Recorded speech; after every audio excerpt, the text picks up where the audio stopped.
అఖిలాండకోటి బ్రహ్మాండ నాయక రాజాధిరాజ యోగిరాజ పరబ్రహ్మస్వరూప సమర్థ సద్గురు సాయినాథ్ మహారాజ్కి జై. హలో అండి, అందరికీ నమస్తే. అందరూ ఎలా ఉన్నారు? అందరూ ఆరోగ్యంగా, క్షేమంగా, సంతోషంగా ఉండాలని మనస్ఫూర్తిగా అందరి తరపున అమ్మవారిని వేడుకుంటున్నానండి. మనం కోరిన ప్రతి కోరిక బాబాగారి దయ వలన తీరాలని, అందరూ సంతోషంగా ఉండాలని మీ అందరి తరపున నేను కూడా ఆ సాయి సమర్థుల పాదాలనంటి వేడుకుంటున్నాను. ఈరోజు బాబాగారు ఒక చక్కని సందేశాన్ని, సంతోషకరమైన మాటను మనకి తెలియజేయబోతున్నారు. మరి బాబాగారి సందేశం ఏమిటో తెలుసుకోబోయే ముందుగా మీ అందరికీ ఒక చిన్న రిక్వెస్ట్. ఛానల్ని కొత్తగా చూసేవాళ్ళు ఛానల్ని సబ్స్క్రైబ్ చేసుకోండి. వీడియోని ఎక్కడ స్కిప్ చేయకుండా చూడటానికి ప్రయత్నం చేయండి. వీడియో నచ్చితే ఒక లైక్ చేసి సపోర్టు చేయండి. మరి బాబాగారి సందేశం ఏమిటో తెలుసుకుందాము. తల్లి, నీ మనసు ఆనందించే ఒక మంచి మాటను నీకు తెలియజేయబోతున్నాను. నిన్ను పీడిస్తూ బాధ పెడుతున్న వారిని తొందరలోనే నీకు చాలా దూరంగా, శాశ్వతంగా తరిమివేయబోతున్నాను. ఇంకెప్పుడూ కూడా వాళ్ళు నీ జీవితంలోకి రాకుండా నేను చేయబోతున్నాను. అయితే నువ్వు బాగా గుర్తుపెట్టుకోవలసినటువంటి మాట ఒకటి నీకు చెప్పాలి. అది మాత్రం నువ్వు జాగ్రత్తగా విను, గుర్తుపెట్టుకో. ఇప్పటి వరకు కూడా నువ్వు పడినటువంటి బాధలకు కారణం ఏమిటో నీకు నువ్వే జాగ్రత్తగా ఆలోచించు. ఆ కారణం ఏమిటో తెలుసా తల్లి? నీ అమాయకత్వం. ఇంకా చెప్పాలి అంటే నీలోని భయం. చాలాసార్లు నీ అమాయకత్వంతో అవతల వాళ్ళు ఏం చెప్పినా కానీ నువ్వు నమ్ముతున్నావు. అలాగే వాళ్ళు ఏం చెయ్యమన్నా కానీ మారు మాట్లాడకుండా చేస్తున్నావు. ఎందుకంటే నీకు ధైర్యం లేదు, నీలో భయం గూడు కట్టుకొని ఉంది. ఇలా నువ్వు నిన్ను బాధ పెట్టేవాళ్ళు ఏం చెప్పినా మారు మాట్లాడకుండా చెయ్యడం వల్ల నువ్వు వాళ్ళకి పూర్తిగా లోకువైపోయావు. మరొక సమస్య ఏమిటంటే నీ భయమే నీకు పెద్ద శాపం. చిన్న విషయమైనా సరే ఎంతగానో భయపడిపోతావు. వారు నిన్ను బెదిరిస్తూ ఉంటే ఆ బెదిరింపులకు భయపడుతూ అవే విషయాలను గురించి పదే పదే తలుచుకొని మరింతగా బాధపడుతూ ఉంటావు. ఒక్క విషయాన్ని నువ్వు ఎప్పుడైనా గమనించావా? నువ్వు ఎంతగా భయపడుతూ ఉంటావో అవతల వారికి పని అంత సులువుగా జరిగిపోతుంది. పైకి అనకపోయినా నువ్వు బాధపడుతూ ఉంటే వాళ్ళు లోపలే ఆనందిస్తారు. వారి ఆలోచన అంతా కూడా ఒక్కటే. వారికి లేనటువంటి ఆనందం, సంతోషం అవతల వారు ఎప్పుడూ కూడా పొందకూడదు. అంతేకాకుండా తాము పడినటువంటి కష్టాలు, బాధలు, అవమానాలు అవతల వారు కూడా పొందాలి అని పదే పదే వారు కోరుకుంటారు. అందుకోసం వారు ఎంతకైనా తెగించేందుకు వెనకాడరు. అవతల వారు అనుకుంటున్నటువంటి బాధలు పడుతూ ఉంటే, కష్టాలు పడుతూ ఉంటే పైశాచికమైన ఆనందాన్ని పొందుతూ లోలోనే సంతోషిస్తూ ఉంటారు. తామేదో గొప్ప ఘనకార్యం సాధించామో అన్నట్లుగా వీళ్ళు భావిస్తూ ఉంటారు. వీళ్లకు ఏ మాత్రము జాలి, దయ అనే లక్షణాలు మచ్చుకైనా ఉండవు. వీళ్లకు మంచిగా చెబితే ఏ మాత్రము కూడా వినిపించుకోరు. వీళ్లకు చెప్పవలసిన రీతిలో, చెప్పవలసిన పద్ధతిలోనే సమాధానం చెప్పి బయటకు సాగనంపాలి. కొన్నిసార్లు ఇటువంటి వాళ్లను మోసంతోనో, మాయతోనో, భయపెట్టో దూరంగా తరిమివేయాలి. ఎందుకంటే ఇలాంటి వాళ్ళ వల్ల జీవితాలు శాశ్వతంగా నాశనమైపోతాయి, నరకంగా మారిపోతాయి. వారికి కావలసింది, వాళ్ళు కోరుకున్నది కూడా అదే. అందుకనే నేను నిన్ను పదే పదే హెచ్చరిస్తూ ఉంటాను. నిన్ను రక్షించుకోవడం కోసం ఎల్లప్పుడూ నేను నీతోనే ఉంటాను. సమయం వచ్చినప్పుడు ఇలాంటి వారిని నీ నుండి దూరంగా, నీ జీవితంలోకి ఇంక ఎన్నడూ కూడా రాకుండా శాశ్వతంగా దూరం చేయగలను. కనుక కన్నీరు తుడుచుకొని ఆనందంగా ఉండు. నిన్ను ఇప్పటి వరకు పీడిస్తూ బాధ పెడుతున్న వారిని త్వరలోనే నీ నుండి దూరంగా పంపించివేయబోతున్నాను. ఇది ఖచ్చితంగా జరుగుతుంది. తొందరలోనే నీ మనసు సంతోషించేటువంటి ఈ సంఘటనను నువ్వు చూడగలవు. నా పైన నీకున్నటువంటి నమ్మకానికి ఇది నీ సాయి నీకిచ్చేటువంటి గొప్ప కానుక అని బాబాగారు ఒక చక్కని సందేశాన్ని మనకి అనుగ్రహించారు. మన జీవితంలో ఒక భాగమై నిత్యము మనతోనే ఉంటూ మనల్ని బాధ పెడుతూ, కష్టపెడుతూ లోలోన ఆనందించేటువంటి వారు ఎంతోమంది ఉన్నారు. అటువంటి వారు మనం ఏమీ చెయ్యలేకపోవచ్చు. కానీ బాబాగారు సమయం వచ్చినప్పుడు అటువంటి వారిని మన జీవితం నుండి శాశ్వతంగా తొలగించి వేస్తాను అని గొప్ప సందేశాన్ని అనుగ్రహిస్తున్నారు.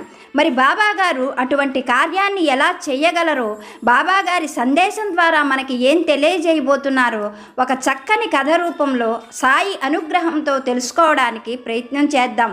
వీడియోని ఎక్కడా స్కిప్ చేయకుండా చూడండి.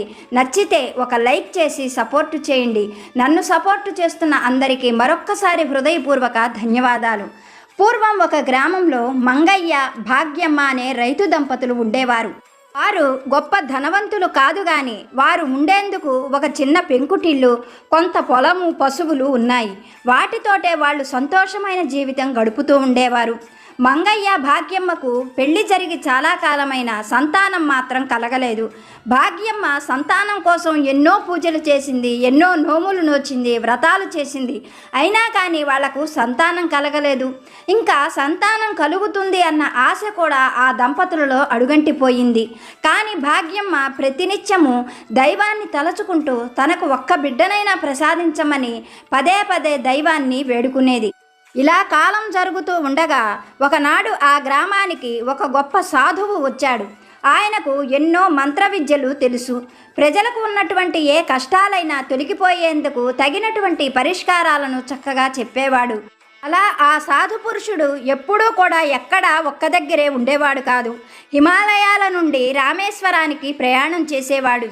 అలాగే తిరిగి రామేశ్వరం నుండి హిమాలయాలకు ప్రయాణం చేసేవాడు. దారి మధ్యలో ఉన్నటువంటి గ్రామాలలోని ప్రజలను కలుసుకునేవాడు. వాళ్ళకున్నటువంటి కష్టాలు పోగొట్టే చక్కని ఉపాయాలను వాళ్ళకి తెలియజేసేవాడు. అలా గ్రామ సంచారం చేస్తున్నటువంటి ఆ సాధు పురుషుడు భాగ్యమ్మ దంపతులు ఉన్నటువంటి గ్రామానికి వచ్చాడు. ఎంతో గొప్ప తపశ్శక్తి ఉన్నటువంటి ఆ సాధు పురుషుడు తమ గ్రామానికి వచ్చాడు అని తెలుసుకున్నటువంటి భాగ్యమ్మ దంపతులు ఎంతగానో సంతోషించారు. ఒక సాయంకాలం వేళ ఆ సాధు పురుషుణ్ణి దర్శించుకున్న తరువాత భాగ్యమ్మ ఆయన పాదాలు పట్టుకొని, స్వామి, ఎంతో కాలం నుండి సంతానం లేక విలవిలలాడిపోతున్నాను. నేను చెయ్యని పూజ లేదు, మొక్కని దైవం లేదు, కానీ నాకు సంతాన భాగ్యం ఏ ఒక్కరూ ప్రసాదించడం లేదు. నాకు నిజంగా సంతాన యోగం ఉన్నదా లేదా? నేను ఏం చేస్తే చక్కని సంతానం పొంది తల్లినవుతాను? మీరే దయచేసి నాకేదైనా మంచి మార్గం చూపించండి స్వామి అంటూ ఆ సాధువుని వేడుకున్నది భాగ్యమ్మ. ఆమె బాధను అర్థం చేసుకున్న ఆ సాధువు చిరునవ్వుతో భాగ్యమ్మ హస్తరేఖలను పరిశీలించి, తల్లి, నీకు చక్కని సంతాన యోగం భగవంతుడు ముందుగానే లిఖించి ఉంచాడు. ఇప్పటి వరకు నీకు సంతానం కలగకపోవటానికి కారణం నీ పూర్వజన్మకృత పాపం. అది తొలగిపోతే నీకు చక్కటి సంతానం కలుగుతుంది. నువ్వు ఎన్నో పూజలు చేశావు, ఎన్నో నోములు నోచావు, ఎన్నో ప్రయత్నాలు చేశావు, కానీ చేయవలసిన పనిని మాత్రం చెయ్యలేకపోయావు. ఇప్పటికైనా నువ్వు మించిపోయింది లేదు. నేను చెప్పినట్లుగా చేస్తే మీకు చక్కని సంతానం కలుగుతుంది. మీ గ్రామానికి దూరంగా కొండపైన ఉన్నటువంటి అభయాంజనేయ స్వామి దేవాలయానికి సూర్యోదయానికన్నా ముందుగానే నువ్వు వెళ్ళు. అక్కడ స్వామివారి చుట్టూ 108 ప్రదక్షిణలు నువ్వు చేసినట్లయితే 6 మాసాలు గడిచేసరికే నీకు చక్కని శుభవార్త వినే అవకాశం కలుగుతుంది. స్వామివారి అనుగ్రహంతో నీకు ఒక మగపిల్లవాడు, ఆడపిల్ల, చక్కని సంతానం కలుగుతుంది. ఈ మాట నాకు నేనుగా చెబుతున్నటువంటి మాట కాదు. ఆ స్వామివారు నా నోట మీకు ఈ మాట చెప్పిస్తున్నారు. రేపటి నుండే మీరు పని ప్రారంభించండి. మీరు కోరుకున్నట్లు చక్కని సంతానాన్ని స్వామి ప్రసాదిస్తారు. మళ్ళీ నేను వచ్చే నాటికి నువ్వు పిల్లలతో కళకళలాడుతూ ఉంటావు అంటూ సాధువు భాగ్యమ్మ దంపతులను ఆశీర్వదించాడు. అటు తరువాత సాధువు చెప్పినట్లుగానే భాగ్యమ్మ దంపతులు ఎంతో భక్తి శ్రద్ధలతో కొండపైన ఉన్నటువంటి ఆంజనేయ స్వామి దేవాలయానికి ప్రతినిత్యము వెళ్ళేవారు. సూర్యోదయానికన్నా ముందుగానే భార్యాభర్త అక్కడికి చేరుకొని ఆ దేవాలయం అంతా కడిగి ముగ్గులు పెట్టేవారు. తర్వాత భాగ్యమ్మ దంపతులు ఇద్దరూ కూడా ఆ దేవాలయం చుట్టూ ఆంజనేయ స్వామి వారి మంత్రాన్ని చదువుతూ 108 ప్రదక్షిణలు చేసేవారు. ఇలా వారు ఎంతో ఓర్పుతో, భక్తితో, సంతానం కావాలి అన్న కోరికతో ఆ ప్రదక్షిణలు చేస్తూ ఉండగానే 6 మాసాలు పూర్తయ్యేసరికే భగవంతుని అనుగ్రహంతో భాగ్యమ్మ గర్భవతి అయ్యింది. ఆ విషయం తెలుసుకున్నటువంటి మంగయ్య ఎంతగానో సంతోషించాడు. చూస్తూ ఉండగానే కాలం గడిచిపోయింది. భాగ్యమ్మకు మొట్టమొదటగా ఒక మగపిల్లవాడు కలిగాడు. ఆంజనేయ స్వామి వారి అనుగ్రహంతో పిల్లలు కలగడంతో ఆ పిల్లవాడికి భాగ్యమ్మ దంపతులు హనుమంతుడు అని పేరు పెట్టారు. అలా జరిగిన 1 సంవత్సరం తర్వాత వారికి ఒక ఆడపిల్ల కలిగింది. ఆ పిల్లకు సుందరి అని పేరు పెట్టారు. పిల్లలిద్దరినీ కూడా ఎంతో ప్రేమగా కంటికి రెప్పల్లాగా కాపాడుకునేవారు భాగ్యమ్మ దంపతులు. తమకు కలిగినటువంటి భాగ్యానికి ఆ ఆంజనేయ స్వామే కారణమని, ఆ సాధువు రూపంలో వచ్చి తమని అనుగ్రహించాడని చెప్పుకుంటూ పొంగిపోయేవారు. మొదట పుట్టిన మగపిల్లవాడైన హనుమంతు చాలా తెలివైనవాడు, బాగా లోకజ్ఞానం కలిగినవాడు. చదువు సంధ్యలలో ఆటపాటలలో ఎంతో చురుకుగా ఉండేవాడు. అంతేకాకుండా చెల్లెలు సుందరి అంటే పంచప్రాణాలు. చెల్లెలకి ఏ చిన్న కష్టం వచ్చినా ఒప్పుకునేవాడు కాదు. అలాగే ఆడపిల్ల అయినటువంటి సుందరి పేరుకు తగినటువంటి అమ్మాయి, బాగా అమాయకురాలు, అన్నిటికీ మించి భయస్థురాలు. ఆ భయం వల్లనే బయటికి వెళ్ళలేక సుందరి పెద్దగా చదువుకోలేకపోయింది. ఇంట్లోనే ఉంటూ తల్లికి చేదోడు వాదోడుగా ఉండేది. ఇంట్లో వంట పనులు, మిగిలిన అన్ని పనులు కూడా చాకచక్యంగా చేసేది. ఇల్లు చక్కదిద్దుకోవడంలో సుందరి తర్వాతే ఎవరైనా అన్న పేరు తెచ్చుకుంది సుందరి. ఇలా చూస్తూ ఉండగానే వారాలు, నెలలు, సంవత్సరాలు గడిచిపోయాయి. హనుమంతుడు, సుందరి పెరిగి పెద్దవాళ్ళయ్యారు. సుందరి పెళ్ళీడు అమ్మాయి అయ్యింది. ఆ అమ్మాయికి గొప్పింటి సంబంధంతో పెళ్లి చేయాలని, మంచి ఉద్యోగం చేసే అబ్బాయికిస్తే తమ కూతురు సుఖపడుతుంది అన్నది భాగ్యమ్మ దంపతుల ఆలోచన. అందుకు గాను వాళ్ళు తమకున్నటువంటి పొలాన్ని, బంగారాన్ని అమ్మైనా సరే గొప్పగా కట్న కానుకలు ఇస్తాము అని చెప్పి, మంచి సంబంధం ఏదైనా ఉంటే చెప్పమని తెలిసినటువంటి వాళ్లకు, స్నేహితులకి అందరికీ కూడా చెప్పారు. అలా వాళ్ళ ప్రయత్నాలు వాళ్ళు చేస్తూ ఉండగానే భాగ్యమ్మ దంపతులు ఉండేటువంటి ఆ గ్రామానికి 50 ఆమడల దూరంలో ఒక నగరం ఉన్నది. ఆ నగరంలో రామానుజం అనే ఒక యువకుడు ఉన్నాడు. అతను జమీందారు గారి దివాణంలో ఎంతో గొప్ప ఉద్యోగం చేస్తూ ఉన్నాడు. అతనికి ఇంకా పెళ్లి కాలేదు. అతని మేనమామే పెంచి పెద్ద చేశాడు. రామానుజానికి చిన్నతనంలోనే తల్లి తండ్రి చనిపోవటంతో రామానుజం మేనమామే అన్నీ తానే అయ్యి రామానుజాన్ని ఎంతో గారాబంగా పెంచాడు. రామానుజం చిన్నతనం నుండే చదువుల్లోనూ తెలివితేటల్లోనూ ఎంతో గొప్పగా ఉండేవాడు. ఆటపాటల్లో కూడా ఎంతో చురుకుగా ఉండేవాడు. అతని తెలివితేటలు, చదువు పట్ల రామానుజానికి ఉన్న శ్రద్ధ చూసి వాళ్ళ మేనమామ అతన్ని కాదు అనకుండా గొప్పగా చదివించాడు. అలా రామానుజం చదువు పూర్తయ్యేసరికే రామానుజానికి జమీందారీ గారి దివాణం నుంచి కబురు వచ్చింది. అలా జమీందారీ గారి దివాణంలో చదువు పూర్తి కాకుండానే రామానుజానికి ఒక మంచి ఉద్యోగం లభించింది. అది తెలుసుకున్నటువంటి రామానుజం మేనమామ ఎంతగానో సంతోషించాడు. అతనికి ఒక చక్కని అమ్మాయితో వివాహం చేస్తే అతనికి ఉన్నటువంటి లోటు పూర్తయిపోతుందని, తల్లిదండ్రులు లేరు అన్న బాధ తొలగిపోతుంది అని భావించి రామానుజానికి పెళ్లి చేయడం కోసం, మంచి సంబంధం కోసం తెలిసిన వారందరికీ కూడా చెప్పి ఉంచాడు రామానుజం మేనమామ.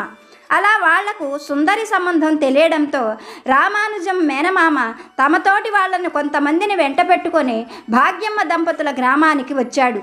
అక్కడ వాళ్ళు చేసినటువంటి మర్యాదలన్నీ చూసి ఎంతగానో సంతోషించాడు. అన్నిటికన్నా ముఖ్యంగా సుందరి అందచందాలు, వినయ విధేయతలు చూసి సుందరి రామానుజానికి తగినటువంటి అమ్మాయి అని భావించుకొని ఒకనాడు రామానుజాన్ని కూడా ఆ గ్రామానికి తీసుకొని వచ్చాడు. రామానుజం మేనమామతో పాటుగా వచ్చి సుందరిని చూసి ఎంతగానో ఇష్టపడ్డాడు. తనకు సుందరి నచ్చిందని, ఆ అమ్మాయిని వివాహం చేసుకుంటాను అని చెప్పడంతో మేనమామ కూడా ఎంతగానో సంతోషించి ఒక శుభముహూర్తం నిర్ణయించి ఆ శుభముహూర్తానికి పెళ్లి ఏర్పాట్లు చేసుకోమని భాగ్యమ్మ దంపతులకు కబురు పెట్టాడు రామానుజం మేనమామ. వాళ్ళు కూడా ఆ వార్త కోసమే ఎదురు చూస్తున్నారు కనుక తమ శక్తికి మించి కట్న కానుకలను రామానుజానికి ఇచ్చి గొప్పగా ఘనంగా వివాహం చేశారు. అలా రామానుజానికి వివాహం జరిగిన తరువాత అత్తగారి ఇంటనే 1 నెల రోజుల పాటు ఎంతో సంతోషంగా గడిపాడు రామానుజం. ఆ తరువాత అత్తగారి వాళ్ళతో, భార్యతో, అందరితో కూడా తొందరలోనే పట్నంలో ఒక మంచి ఇల్లు అద్దెకి తీసుకుంటాను అని చెప్పి తన దారిన తను నగరానికి చేరుకున్నాడు.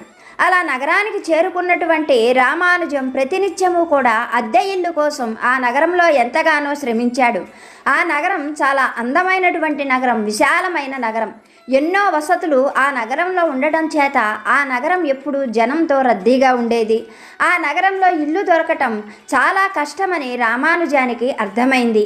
అందుకోసమని రామానుజం కొత్తగా పెళ్ళైన వాడు కనుక తన స్థాయికి తగినట్లుగా నగరానికి వెలుపల ఒక 3 గదుల ఇల్లు అద్దెకి తీసుకున్నాడు. ఆ తరువాత సుందరిని కాపురానికి పంపించమని మంగయ్య దంపతులకు తన మేనమామ చేత కబురు పంపించాడు. అలాగే మంగయ్య దంపతులు సుందరికి సారె ఇచ్చి మరీ ఘనంగా కాపురానికి పంపించారు.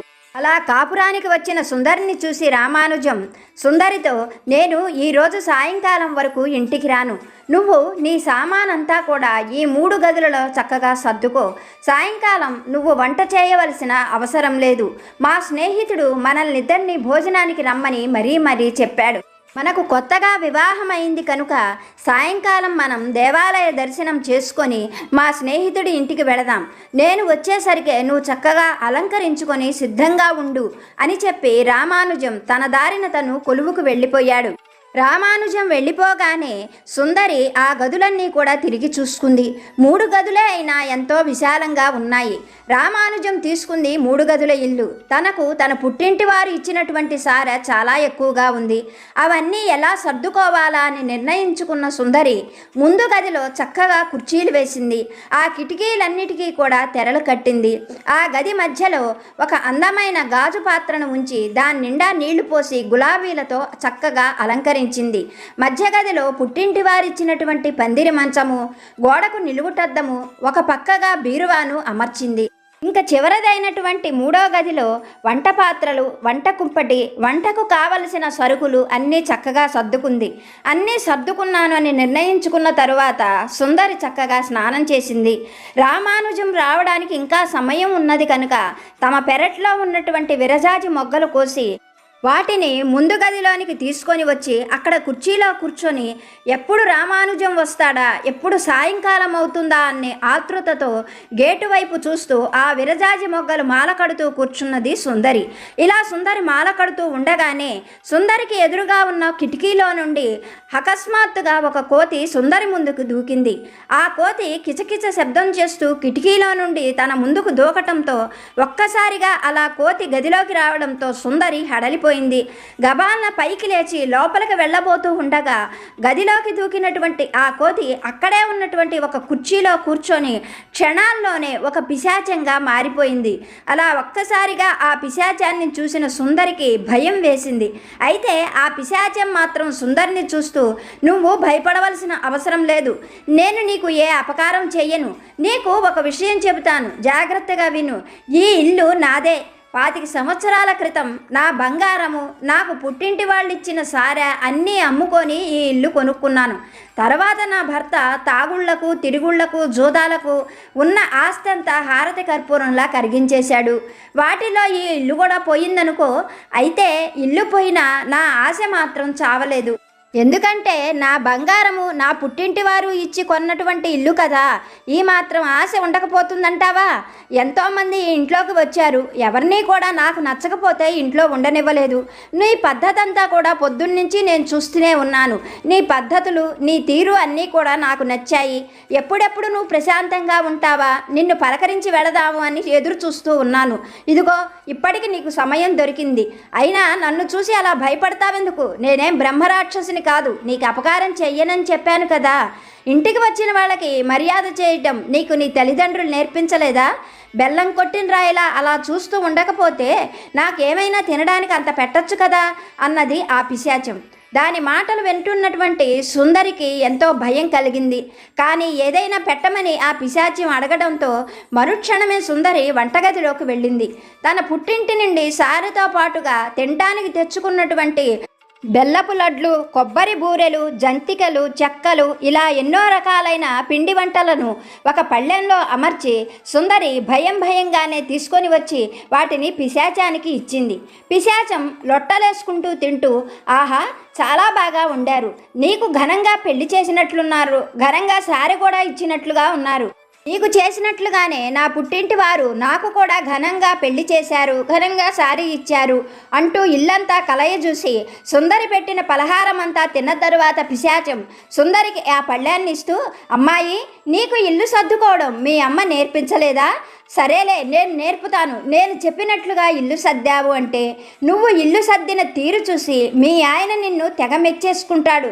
నా మాట విని ఆ వంటగదిలోని పాత్రలు తెచ్చి ఈ ముందు గదిలో పెట్టు. ఈ ముందు గదిలో ఉన్న కుర్చీలన్నీ మధ్య గదిలో వేసేయి. మధ్య గదిలో ఉన్నటువంటి ఆ పందిరి మంచం చివరి గదిలో వేశావు అంటే ఇల్లు సర్దడం పూర్తవుతుంది. నువ్వు నేను చెప్పినట్లుగా ఇల్లు సర్దావు అంటే మీ ఆయనే కాదు, చూసేటువంటి ఇరుగు పొరుగు వారు కూడా నిన్ను ఎంతగానో మెచ్చుకుంటారు అని చెప్పింది పిశాచం. పిశాచం చెప్పిన మాటలు విన్న సుందరి అలా సర్దితే ఇల్లు బాగుండదని, ఆయనకు నచ్చదని, తనను కోప్పడతాడని ఎన్నో రకాలుగా నచ్చజెప్పాలని ప్రయత్నించింది. కానీ పిశాచం కస్సును పైకి లేస్తూ, సుందరి, నువ్వు అనుకున్నంత మంచిదాన్ని కాదు, ఈ ఇల్లు నాది. నేను చెప్పినట్లుగా గనక నువ్వు లేకపోయావు అంటే తెలుసు కదా నేనేం చెయ్యగలను అన్నది. సుందరి పిశాచం మాటలకు భయపడిపోయి అప్పటికప్పుడే పిశాచం చెప్పినట్లుగా మళ్ళీ ఇల్లు సర్దడం మొదలుపెట్టింది. అలా సర్దేసరికే సాయంకాలం అయిపోయింది. అలా ఆ రోజు ఇల్లు 2 సార్లు సర్దడం వల్ల సుందరి పూర్తిగా అలసిపోయింది. సాయంకాలం అవుతూ ఉండగా గేటు శబ్దం వినిపించడంతో పిశాచం గేటు వైపు చూసి సుందరిని చూస్తూ, నీ మొగుడు వస్తున్నట్లున్నాడు. నా విషయం నీ భర్తతో చెప్పాలని ప్రయత్నించినా, చెప్పడానికి ఏమైనా సూచనలు చేసినా నేను మీ ఇద్దరిని కూడా బ్రతకనివ్వను. తెలుసు కదా నేను ఆట్టే మంచిదాన్ని కాదు. నాకు కావలసినప్పుడల్లా నేను నీ దగ్గరకు వచ్చి నాకు ఇష్టమైన పనులు చేసుకొని వెళుతూ ఉంటాను. చెప్పాను కదా ఇది నా ఇల్లు, ఇక్కడ మీరందరూ నా ఇష్ట ప్రకారంగానే నడుచుకోవాలి అంటూ కోతిగా మారిపోయి కిటికీలో నుండి బయటకు దూకి కిచకిచామని అరుస్తూ ఆ చెట్లల్లో కలిసిపోయింది. సుందరి ఆ పిశాచం వెళ్ళిన వైపే చూస్తూ భయంతో అలాగే నిలబడిపోయింది. లోపలికి వచ్చినటువంటి రామానుజం సుందరి ఇల్లు సర్దిన తీరు చూస్తూ నిర్ఘాంతపోతూ సుందరితో ఈ విధంగా చెప్పాడు. సుందరి, ఇల్లు ఎవరైనా ఇలా సర్దుతారా? నేను ఎంతోమంది ఇళ్ళు చూశాను, కానీ ఎవరు ఇల్లు ఇలా సర్దంగా చూడలేదు. మీ అమ్మా నాన్న నువ్వు ఇల్లు పని బాగా చేస్తావని చెప్పారు, కానీ నువ్వు ఇల్లు సర్దిన ఈ తీరు చూస్తుంటే నాకు చాలా అసహ్యంగా ఉన్నది. మళ్ళీ ఇల్లు సర్దవలసిందే, తప్పదు అంటూ అప్పటికప్పుడే చిరాకు పడుతూ మళ్ళీ సామానంతా కూడా తనకు నచ్చినట్లుగా సర్దడం మొదలుపెట్టాడు రామానుజం. అతనికి సహాయంగా ఉన్నది సుందరి. అలా వాళ్ళు ఇల్లు మళ్ళీ సర్దడం మొదలు పెట్టేసరికే ఆ రోజు రాత్రివేళ అయ్యింది. అంత రాత్రివేళ స్నేహితుడింటికి భోజనానికి వెళ్ళడం ఏమాత్రం మర్యాద కాదని భావించిన రామానుజం ఆ రాత్రివేళ కాసిన మజ్జిగ తాగి అలాగే నిద్రపోయాడు. తెల్లవారిన తర్వాత నిద్రలేచిన రామానుజం రాత్రి జరిగిన విషయం తలుచుకొని సుందరిని దగ్గరికి తీసుకుంటూ, సుందరి, రాత్రి జరిగిన విషయాన్ని మనస్సులో ఉంచుకోకు. ఇల్లు అలా సర్దితే నాకు ఎంతో బాధగా అనిపించింది. సరే, నేను మధ్యాహ్నం భోజనానికి వస్తాను.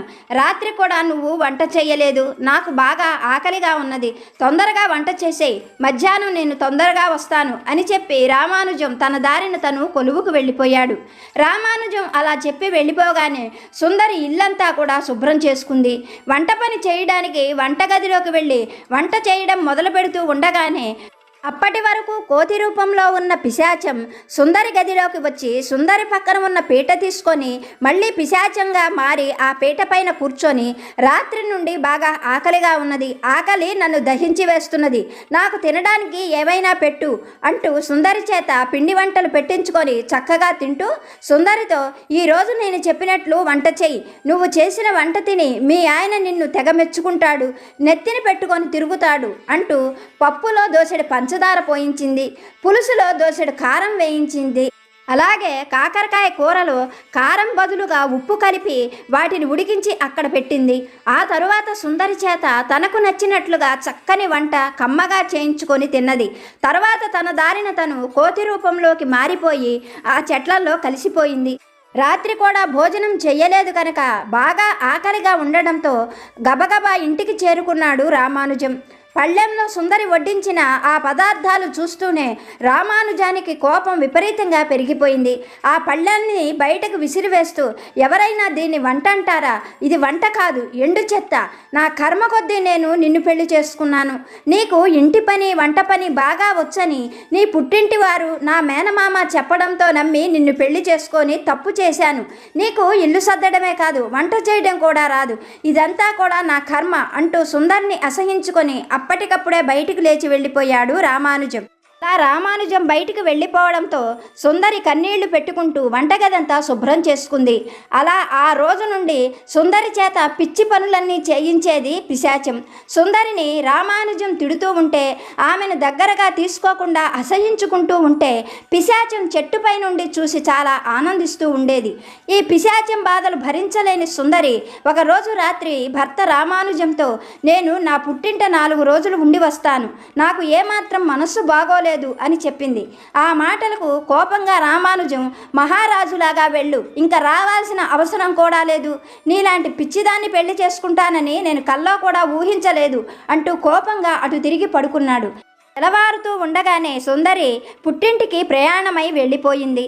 అలా వచ్చినటువంటి కూతుర్ని చూసిన భాగ్యమ్మ సుందరిని చూస్తూనే, ఏమైంది తల్లి, ఇలా అయిపోయావు, ఆ అబ్బాయి నిన్ను బాగా చూసుకోవడం లేదా అంటూ ఎన్నో ప్రశ్నలు వేసింది. పిశాచం సంగతి చెబితే తల్లిదండ్రులు భయపడతారని అర్థం చేసుకున్న సుందరి ఆ సంగతులేవి వారితో చెప్పలేదు. కానీ సుందరి అన్న హనుమంతు మాత్రం ఏదో జరిగింది అని గ్రహించాడు. ఆ తరువాత మర్నాడు దేవాలయానికి తీసుకొని వెళ్ళి ఎంతో ప్రేమగా సుందరిని మరీ ప్రశ్నించడంతో పిశాచంతో తను పడుతున్న ఇబ్బందులన్నీ కూడా హనుమంతుకు చెప్పింది సుందరి. అన్నీ విన్నటువంటి హనుమంతు సుందరిని చూస్తూ, చెల్లి, తొందరలోనే దాని పీడ నేను విరగడ చేస్తాను, నువ్వు నేను చెప్పినట్లుగా చెయ్యి అంటూ ఏం చేయాలో సుందరికి చెప్పాడు. ఆ మర్నాడే హనుమంతు నగరానికి వెళ్ళాడు. కొలువు పూర్తి చేసుకొని బయటకు వస్తున్న రామానుజం హనుమంతుణ్ణి చూస్తూనే, ఏం బావా, నీ మతిలేని చెల్లెలు చేసిన పనులకు నేను ఇంకా ఉన్నానా పోయానా అని చూసేందుకు వచ్చావా అంటూ బాధపడుతూ అడిగాడు. అందుకు హనుమంతు రామానుజాన్ని పక్కకు తీసుకొని వెళ్ళి పిశాచంతో సుందరి పడుతున్న బాధలన్నీ కూడా వివరంగా చెప్పాడు. అవన్నీ విన్నటువంటి రామానుజం తన భార్య పిశాచం వల్ల ఎన్ని అవస్థలు పడుతుందో అర్థం చేసుకొని కన్నీరు పెట్టుకున్నాడు. అప్పుడు హనుమంతు రామానుజాన్ని చూస్తూ, కన్నీరు పెట్టుకోవటం కాదు, దాని పీడ మీకు లేకుండా నేను విరగడ చేస్తాను, నేను చెప్పినట్లుగా చెయ్యండి అంటూ ఏం చెయ్యాలో రామానుజానికి చెప్పి అప్పటికప్పుడే తిరిగి గ్రామానికి వెళ్ళిపోయాడు హనుమంతు. ఆ మరునాడే హనుమంతు సుందరికి కావలసినవన్నీ ఇచ్చి తిరిగి కాపురానికి నగరానికి పంపించాడు. అలా మళ్ళీ వచ్చినటువంటి సుందరి వంటగదిలో వంట చేయడానికి కూర్చోగానే కోతి రూపంలో ఉన్న పిశాచం వంటగదిలోని సుందరి దగ్గరకు వచ్చి పక్కనున్న పీట మీద కూర్చుంటూ సుందరిని చూస్తూ, నువ్వు పుట్టింటికి వెళ్ళి వారం రోజులైంది, ఇంకా తిరిగి వస్తావో రావో అని భయపడ్డాను, నాకు బాగా ఆకలిగా ఉంది, నాకు మీ ఆయనకు ఇద్దరికి వంట చేసేయి, నా వంట తిని నేను వెళ్ళిపోతాను అన్నది. అది అడిగినట్లుగానే, అది చెప్పినట్లుగానే వంట చేసింది సుందరి. తన వంట తను తినేసి వెళ్ళిపోయి ఆ చెట్టుపైన కూర్చొని చూస్తూ ఉన్నది. ఇంతలో మధ్యాహ్నం భోజనానికి వచ్చినటువంటి రామానుజం సుందరి వడ్డించిన వాటిని తింటూ వస్తున్న వాంతిని బలవంతంగా ఆపుకుంటూ, ఆహా, ఎంత బాగా వంట చేశావు, నీ వంటి భార్య దొరకడం నా అదృష్టం అంటూ ఆమెను ఎన్నో రకాలుగా మెచ్చుకున్నాడు. అలాగే సుందరి సాయంకాలం పిశాచం చెప్పినట్లుగానే రామానుజానికి చన్నీళ్లు తోడిచ్చింది. ఆ చన్నీళ్ల స్నానం చేస్తున్న రామానుజం, ఆహా, చన్నీళ్ల స్నానం సర్వరోగహరం అంటూ సుందరిని ఎంతగానో మెచ్చుకున్నాడు. ఆ రాత్రివేళ పడుకోవడానికి సుందరి అతనికి పక్కపైన గొంగళిని పరిచింది. మండు వేసవిలో గొంగళిపైన నిద్ర ఎంతో సుఖంగా ఉంది అంటూ సుందరిని దగ్గరకు తీసుకోవడం చెట్టుపైన ఉన్నటువంటి కోతి రూపంలో ఉన్న పిశాచం గమనించింది. దానికి ఎంతగానో కోపం వచ్చింది. ఆ తరువాత మర్నాడు రామానుజం కొలువుకు వెళ్ళిపోగానే అది రివ్వున సుందరి దగ్గరికి ఎగిరి వచ్చి, నీ మొగుడు ఒట్టి ఆడంగి వెధవ, పనికి మాలిన చవట, ఇంత చవట సన్యాసిని ఆడంగి రేకుల వాడిని నేనెప్పుడూ చూడలేదు, నా మొగుడు నన్ను ఒళ్ళు హోనమయ్యేటట్టు కొట్టేవాడు, నీ మొగుడు నిన్ను మెచ్చుకుంటూ దగ్గరికి తీసుకుంటున్నాడు, ఇంత పనికి మాలిన వాడేమిటి నీ మొగుడు అంటూ మెటికలు విరిచింది. ఆ సుందరి పిశాచం చెప్పిన ప్రతి పని చేసేది. ఆ పనులన్నీ కూడా చాలా గొప్పగా ఉన్నాయి అంటూ రామానుజం మెచ్చుకునేవాడు. ఇలా 4 రోజులు గడిచిపోయింది. ఒక రోజున సుందరి వంటింట్లో పని చేసుకుంటూ ఉండగా రామానుజం ముందు గదిలో కూర్చొని ఉన్నాడు. ఆ సమయంలో హనుమంతు ఇంట్లోకి వచ్చాడు. హనుమంతుణ్ణి చూస్తూనే రామానుజం, ఏం బావా, బాగున్నావా అంటూ వంటగది వైపు తిరిగి, సుందరి, మీ అన్నయ్య వచ్చాడు, హనుమంతు ఇలా చెప్పాబెట్టకుండా ఎందుకు వచ్చాడో అన్నాడు సుందరి వినేటట్లుగా. అందుకు సుందరి కూడా వంటగదిలో నుండే, అవును, హనుమంతన్నయ్య ఊరికే రాడు, ఏదో కారణం ఉంటేనే వస్తాడు, అయినా ఇలా చెప్పాబెట్టకుండా ఎందుకు వచ్చాడో అడగండి అన్నది సుందరి. అందుకు రామానుజం, ఏం బావా, ఏ పని మీద వచ్చావు, ఏదో పని లేకుండా రావు కదా అంటూ ప్రశ్నించాడు. అందుకు హనుమంతు రామానుజాన్ని చూస్తూ, మరేం లేదు బావా, మా ఊరి జమీందారు గారి చిన్నమ్మాయిని ఒక పిశాచం పట్టింది, నేను ఆ పిశాచాన్ని వదిలించడానికి వెళితే బంధిస్తున్నప్పుడు ఆ పిశాచం, బాబు నువ్వు చెప్పినట్లు సీసాలోకి వెళ్ళిపోతాను, కానీ నాకు తోడుగా మరొక ఆడపిశాచాన్ని తెచ్చిచ్చావంటే నీ మేలు మర్చిపోలేను, ఇంకా మేమెప్పుడు జనాల్లోకి రాం అంటూ బలవంతంగా నన్ను బ్రతిమలాడుకుంది. దాని మాట కాదనలేక నేను అంజనం వేసి చూస్తే ఇక్కడ ఎక్కడో పిశాచి ఉన్నట్లు నాకు కనిపించింది. ఈరోజు రాత్రికి నల్లమేకను బలిచ్చి ఆ పిశాచాన్ని ఇదిగో ఈ సీసాలో బంధించి తీసుకొని వెళదామని ఇక్కడికి వచ్చాను, అందుకే మీతో చెప్పాబెట్టకుండా వచ్చాను అన్నాడు హనుమంతు. ఆ మాటలు వింటూనే గదిలో కూర్చున్నటువంటి మాయారూపంలోని పిశాచానికి భయం కలిగింది. క్షణం కూడా పిశాచ్యం ఆలస్యం చెయ్యకుండా అప్పటికప్పుడే ఒక కాకి రూపంలోకి మారి ఆ ఇంటి నుండి బయటికి వచ్చి అక్కడికి 100 ఆమడల దూరంగా ఉన్న అడవి వైపు కావు కావుమంటూ అరుస్తూ భయంగా వెళ్ళిపోయింది. అదలా గాల్లో కలిసిపోవడంతో ఆ కుటుంబం అంతా ఎంతగానో సంతోషించారు. మనకు బాబా చెప్పే సందేశం ఇదే, ప్రతిదానికి ఒక సమయం ఉంది. నిన్ను పీడించే వారిని నీకు శాశ్వతంగా దూరం చేసే సమయం ఇదిగో ఇప్పుడు వచ్చింది, కనుక నువ్వు కన్నీరు తుడుచుకొని నీ పీడ విరగడవుతున్నందుకు సంతోషించు అంటూ బాబా గారు ఒక చక్కని కథ రూపంలో మంచి సందేశాన్ని అనుగ్రహించారు. ఇప్పటి వరకు వీడియో చూసిన మీ అందరికీ పేరు పేరున హృదయపూర్వక ధన్యవాదాలు. మరొక వీడియోతో బాబా గారి ఆశీస్సులతో మళ్ళీ కలుసుకుందాం. సర్వేజన సుఖినో భవంతు.